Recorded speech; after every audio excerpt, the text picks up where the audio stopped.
भूखी चिड़िया की कहानी शुरू कर चलेते हैं। भूखी चिड़िया की कहानी किसी समय की बात है। एक छोटी सी चिड़िया अपने आश्रय से बाहर निकली और खोजने लगी कि उसे खाने की चीजें कहाँ मिले। उसका पेट भूख से गुर्राहट कर रहा था, लेकिन चिड़िया ने हार नहीं मानी।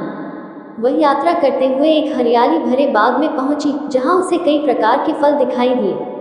चिड़िया का मन हरियाली भरे बाग की यह दृश्य से भर गया, लेकिन वह फलों की ओर बढ़ी।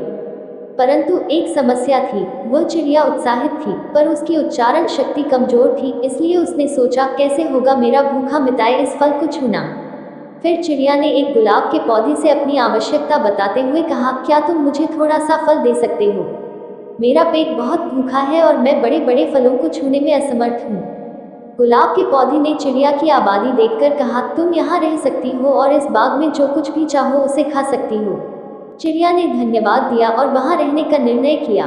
वह फलों का समृद्धि से भरा बाग अपना घर बन गया।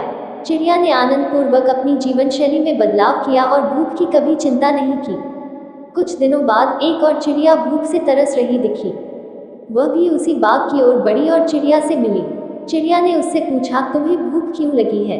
दूसरी चिड़िया ने उत्साहित होकर कहा, मेरे पास खाने के लिए कोई आवास नहीं है और मैं बड़े फलों को छूने में असमर्थ हूँ।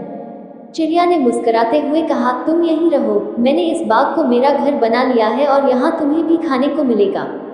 दूसरी चिड़िया ने धन्यवाद कहकर उसके साथ रहने का निर्णय लिया। अब दोनों चिड़ियाएं मिलकर बाग के फलों का आनंद उठा रही थीं और उनका जीवन खुशियों से भरा हुआ था। से हमें यह सीखने को मिलता है कि उत्साह और साहस से हम किसी भी मुश्किल को पार कर सकते हैं। चिड़िया ने किसी के साथ अपनी सहानुभूति दिखाई और उसे भी अपने साथ जीवन का सुखानुभव करने का मौका मिला।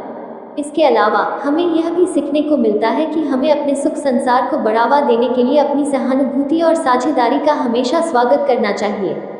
यही हमें अधिक समृद्धि और संबंध से भरा जीवन देगा।